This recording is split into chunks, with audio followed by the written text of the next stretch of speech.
Yo, what's up? This is Tearod. Welcome back to my blog as I promote my book, The Best Idea I Ever Had. Right now, you can get it on Amazon.com, BarnesandNoble.com, the Kindle, the Nook, and on iTunes. And as we speak, you can get it on Robertson.com. That's right, you can get it on Robertson.com. Hey, look, I'm telling you again this week, I am excited about my guest. I'm telling you, I am excited about my guest. Look, I'm telling you, I'm glad to call her my friend. I'm glad to call her my pal. But look, most importantly, she's my guest. And she is who? She is Omai Kofi. Omai, what's up, girl? How you been doing? Wonderful, as always. How are you? I'm good. I'm good. Yo, check it out. Look, I'm telling you, my grandmother used to tell me all the time, you got to be careful. You got to watch what you do. You got to watch what you say because you don't know who's watching you. And oh my, I'm telling you, I've been watching you. I've been watching you. You got some good stuff out there. I've been watching you. I'm telling you. Some of the things you do, some of the things you say. And I'm telling you, I know it's big. I know it's big. Look, when you go out there and you're interviewing people, that's huge. That's huge. That's why I said, look, I need to bring her on the show. I need to bring her on to Ride TV. I need to see what she got to say. Look, oh my, look. I know your story. I know your story. Dallas, Austin, ATL, your favorite city, City Park, East, all that. But look, everybody just don't know your story though. Talk to me, cause I talk about ideas, and one thing I know is that you're passionate about your ideas. Look, tell me about tell me how you ended up homeless. Let's start there. How did you end up homeless? The world needs to know how you ended up homeless. Chasing dreams. I mean, that's where if you find most people who have had any form of success, they've also touched the idea of failure. It's always not the brightest idea, but it is a very it's a shimmer, it's a glimmer of hope whenever you feel like you may have touched failure. And so at that time, I was chasing dreams. I had made sacrifices on my lifestyle, and I decided to chase my dream to Atlanta, Georgia. Got mixed up with personal people who were trying to be personal, and I'm trying to handle business. So that's the main way that I became homeless. And at the time, I had filed for bankruptcy right before. So it was hard to get an apartment. My credit was shot. Of course, it was hard to get employment because I had been unemployed for a while. I was new to the area. After all the struggle and the strain and all of that, a lot of people didn't believe me. I was still going to my modeling calls, getting on my jobs. I still was doing television commercials. I would tell people I was homeless and like, yeah, right, you couldn't be.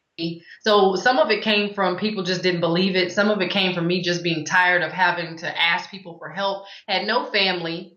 So I said, you know what? I'm going to stay in my truck until further notice. In about 3 years. That's what's up. but further notice came. So I mean, it's a whole nother story now. But then, yeah, that's how I became homeless. That's what's up. Yo, I'm telling you, that's huge though. That's huge and that's real big because it's somebody out there in Tearod TV land right now that needed to hear that. You know what I'm saying? They got a dream that they didn't chase. They got a dream that they're not chasing. That's right. Start and don't stop. Start and don't stop. Start and don't stop. And understand when you know you need to stop and stay in your car if you need to.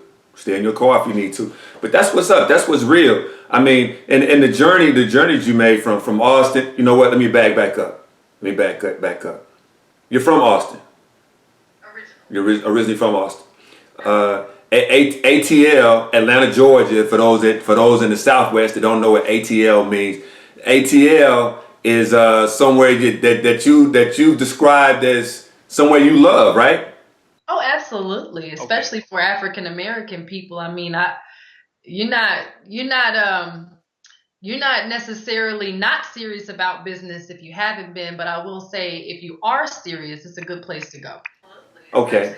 And I'm gonna tell you, the ATL at one point in time was my favorite place in the world. It was my mecca. And now I'm here in the Dallas Metroplex. Yeah, I have to say that it's second to where I would live now. I mean, I love ATL, but I mean, I wouldn't trade Dallas for the moon. But I'm a back up. Oh no, I would never. I mean, my home is here, and my physical house that I purchased is here. I understand. But no, yeah, Dallas is it for me as well. Right. Okay. Well, that takes me away from the tough questioning. I was about to ask you a real tough question. What was that? Falcons or Cowboys? Man, First of all, we don't want to talk about the Cowboys. Ah, That's an emotional roller coaster, and you know it. I And it's understand. very disturbing. I had the privilege and the honor of working with the Dallas Cowboys and working at the stadium, and it was a very emotional time in my life. So you can't sit here and act like you haven't had emotions too. I understand. Look. I was a season ticket holder when they lost to the Eagles the last game of Texas Stadium. You want to talk about emotional roller coaster? Yo, trust me, I understand. But hey, check this out. I mean, on the more serious note. I mean, there's a lot of stuff going on out there right now, and we can make the world more aware of breast cancer awareness. You know what I mean? And with you as a female, I'm pretty sure you've got some stories of yourself of your own and some people that have been touched. But I mean, we've all been touched by breast cancer. And what a lot of people don't even realize is that it's men that get breast cancer. You know what I'm saying? I wear my pink tie because I want some men to get checked out. I mean, what's up with that? Well, I feel like a lot of people are touched by it, but not necessarily on a personal level. Until they reach that personal level, they are going to have a different scope. And until there's more public knowledge, like you're doing, and like other people are banding together to talk about it, it's just going to stay behind, and it's not necessarily covered up. But until it's personal, it just is what it is. And so for people like myself, who've been affected by breast cancer, my grandmother, my aunt, my cousin, she was 29 when she passed away. This is serious for me. It's serious for you, but other people may not have been touched by it that closely. Now, I'm gonna tell you, not that I try to profit off of breast cancer or anything like that. But here's the deal. Of course, I shoot this show to promote my book, The Best Idea I Ever Had Right Now. But I also have the exact same book, but it's called the pink copy. And typically throughout the year, I give 10% back of all proceeds to breast cancer. But right here in the month of October, I'm giving 50% back to anyone who purchases the pink copy. I want you to buy the pink copy. I want people to know this is why you got it. Even if you have no idea, if you don't want to start a business, you don't care anything about business, you don't care about ideas and dreams and aspirations and that kind of stuff. Just buy the book, and proceeds are going to go back to Susan G. Komen Foundation.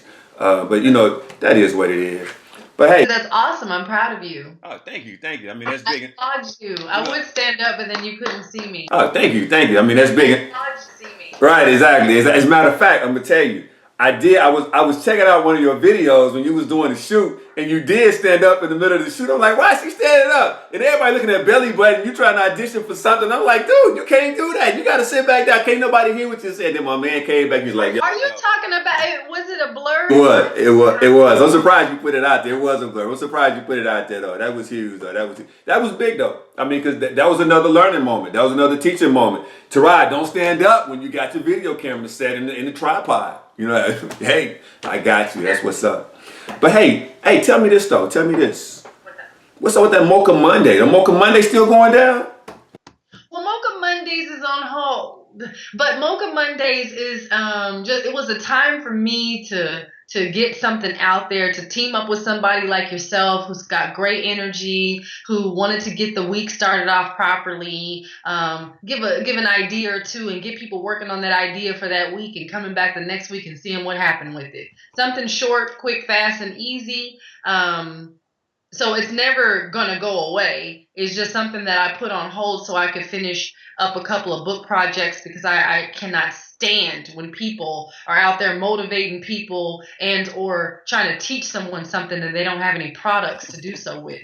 I mean, I've been published, I've written a lot of books, I've done a lot of things, don't get me wrong, but the product for Mocha Mondays that I wanted to really take and work together and collectively get together for other people, I just pulled back to work on that particular project. So Well, cool. it ain't going nowhere. Right, that's what's up. And that's exactly why I wanted you to go. I mean, because we started out with you, sleeping on a pillow in your truck, in your car, and driving down 85. You know what I'm saying? Then we moved from Dallas to Austin to Atlanta, back to Dallas. You know what I'm saying? But what I really want to talk about is your projects, the books you have. Talk to us about some of the books, some of the pieces, some of that literary work you've got out there. Talk to us about that. What I'll do is I'll give a small snippet.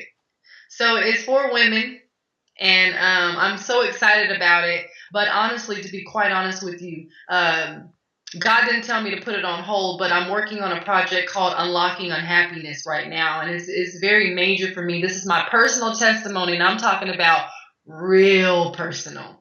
And I'm talking about stuff that maybe people just don't talk about themselves. I'm going deep, dark, and long, and I'm not going to be calling nobody out but me. Right. So the first book that I'm going to put out here pretty shortly is called Unlocking Unhappiness. And then I'll get to my fun book later. So we'll have another interview about that one, trust me. Right. As far as published works, I've worked with a couple of artists. Hotep is one who I met out of Atlanta, and he wrote and is known for Ladies Are Hustlers too. And so a lot of women got together as literary contributors to that book. So that's a published work that we have out there. It's been out there for a while. Another book my son and I wrote called Dear Son. And one day, he can vow with me on this one. I was talking to him and, just kind of concerned about how he was feeling as a growing young man and not having his father in his life. And I didn't know what to expect on his response, but he was like, I don't know, sometimes I feel like a real child and sometimes I don't. Really? Like, seriously? Like, okay, God. Yeah, son, you can go back in the house. Thanks for trying to walk with mommy. Yeah, get back in the house. I got to talk to God about some things. What? So the first thing I did when I got back in the house was I wrote him a letter, and I started off with Dear Son. Before we knew it, we spent the whole summer writing that, so about 3 months. And what I did was invite other people to come in and write a letter as well and have him respond to that letter to let him know you have many fathers out here. And of course, we pray for your real father to step up. But until then, we're not going to wait for that one person when so many other people and there's so many other opportunities for you to have fathers. So Dear Son is a book that's near and dear to me. That's what's up. Well, I'm gonna tell you. I'm aware of your dark roast. I'm aware of your dark roast and those deep conversations that you go into. And like you said, we're gonna talk again. And we talk again. We're gonna have those dark. We're gonna have those dark conversations. Everybody, I'm telling y'all need to get ready right now. Because the next time we talk, we're gonna have some dark conversations, and we're gonna open it up. So if you ain't ready, you just need to don't even click open the next time. But what I do want to talk to you about is this, because you said something that kind of struck me there when you was talking about Hotep, and you was talking about the book, and women are hustlers too. You know what I'm saying? I think that's big. But what I was going to ask you was this. Because your name in itself is a hustle. You know what I'm saying? And the way.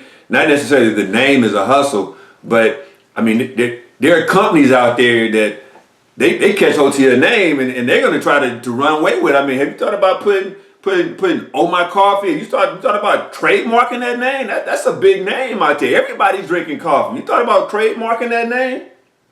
No, I haven't thought about it. But as far as Omai Kofi goes, she hasn't gone anywhere.